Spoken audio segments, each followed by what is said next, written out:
அண்மை செய்தி 2019 நாடாளுமன்ற தேர்தலின் போது வாக்காளர்களுக்கு பணம் பட்டுவாடா செய்ய பணம் பதுக்கிய வழக்கில் கதிர் ஆனந்த் வேலூர் நீதிமன்றத்தில் ஆஜராகியிருக்கிறார். அண்மை தகவலாக பார்த்து வருகிறோம். அமைச்சர் துரைமுருகனின் மகனும் திமுக எம்பியுமான கதிர் ஆனந்த் வேலூர் நீதிமன்றத்தில் விசாரணைக்காக ஆஜராகியிருக்கிறார். கடந்த 2019 நாடாளுமன்ற தேர்தலின் போது வாக்காளர்களுக்கு பணம் பட்டுவாடா செய்வதற்காக பணம் பதுக்கிய விவகாரத்தில் கதிர் ஆனந்த் வேலூர் நீதிமன்றத்தில் ஆஜராகியிருக்கிறார்.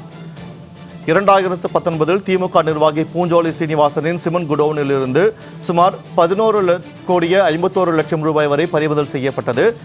இந்த வழக்கு தொடர்பாக கதிர் ஆனந்த் வேலூர் நீதிமன்றத்தில் ஆஜராகியிருக்கிறார். அண்மை தகவலாக பார்த்து வருகிறோம். 2019 நாடாளுமன்ற தேர்தலின் போது பணம் பட்டுவாடா செய்வதற்காக பணம் பதுக்கிய விவகாரத்தில் கதிர் ஆனந்த் வேலூர் நீதிமன்றத்தில் ஆஜராகியிருக்கிறார். அமைச்சர் துரைமுருகனின் மகனும் திமுக எம்பியுமான கதிர் ஆனந்த் விசாரணைக்காக வேலூர் நீதிமன்றத்தில் தற்போது ஆஜராகியிருக்கிறார்.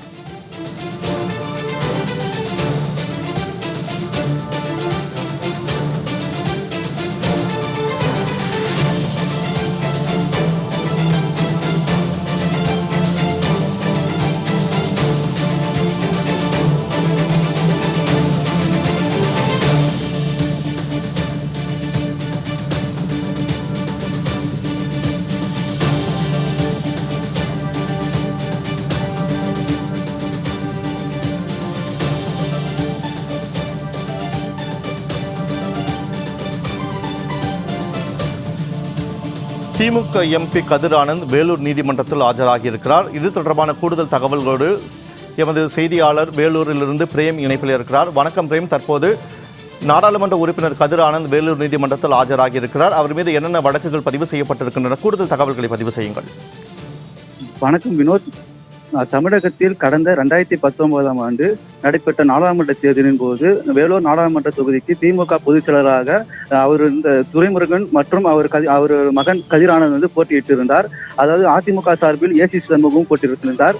தேர்தலின் வாக்காளருக்கு பணம் கொடுக்க முயன்ற புகாரின் பேரில் 2019 ஆண்டு மார்ச் 29 இரவு தொடங்கிய அந்த சோதனையானது மார்ச் 30 வரை துரைமுருகன் வீடு மற்றும் கதிர் ஆனந்துக்கு சொந்தமான கல்லூரி வருமான வரித்துறையினர் அதிகாரிகள் திடீரென சோதனையில் ஈடுபட்டனர். இதில் துரைமுருகனுக்கு வீட்டிலிருந்து 10,51,10,000 பறிமுதல் செய்யப்பட்டது. அது மீண்டும் ஏப்ரல் 1 சென்னையிலிருந்து துணை ராணுவப்படை பாதுகாப்புடன் வந்த வருமான வரித்துறையினர் அதிரடி சோதனையாக ஈடுபட்டு வந்தனர். துரைமுருகன் நெருங்கிய திமுக நிர்வாகி அப்போதைய மாவட்ட விளையாட்டு மேம்பாட்டு பிரிவு அமைப்பாளர் பூஞ்சோலி சீனிவாசன் குடோன் வீடு மற்றும் அவரது உறவினருக்கு சொந்தமான சிமெண்ட் குடோன் உள்ளிட்ட 6 இடங்களில் மீண்டும் நடத்தப்பட்ட சோதனையில் மூட்டையாக பணமானது பறிமுதல் செய்யப்பட்டது. அதாவது 11,51,00,000 பறிமுதல் செய்யப்பட்டது. அப்போது வேலூர் மக்களவை தொகுதிக்கு வாக்காளருக்கு பட்டியலுடைய அந்த பட்டியலும் விவரங்களுடன் பறிமுதல் செய்யப்பட்டனர். பறிமுதல் செய்யப்பட்ட பணத்தை சுமார் 9 கோடி அளவுக்கு புத்தம் புதிய 200 ரூபாய் நோட்டுகளும் பறிமுதல் செய்யப்பட்டது. தேர்தல் நேரத்தில் புத்தம் புதிய ரூபாய் நோட்டுகள் காட்பாடி காந்தி நகரில் உள்ள தேசிய மயமாக்கப்பட்ட வங்கிகளில் இருந்து அங்கிருந்து பணம் பறிமுதல் செய்யப்பட்டதாக தெரியப்படுகிறது. பின்பு வாக்காளருக்கு விவரங்கள் அறிந்தும் வழக்கு பதிவு செய்தது.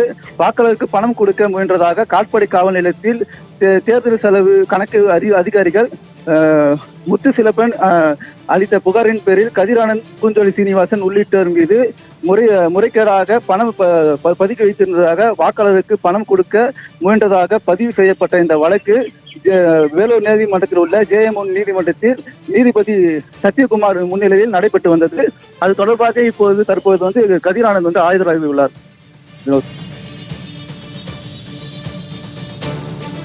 வாக்காளர்களுக்கு பணம் பட்டுவாடா செய்ய பணம் பதுக்கிய வழக்கில் திமுக எம்பி கதிர் ஆனந்த் வேலூர் நீதிமன்றத்தில் ஆஜராகியிருக்கிறார். அது தொடர்பான கூடுதல் தகவல்களை வழங்கியமைக்கு நன்றி பிரேம்குமார்.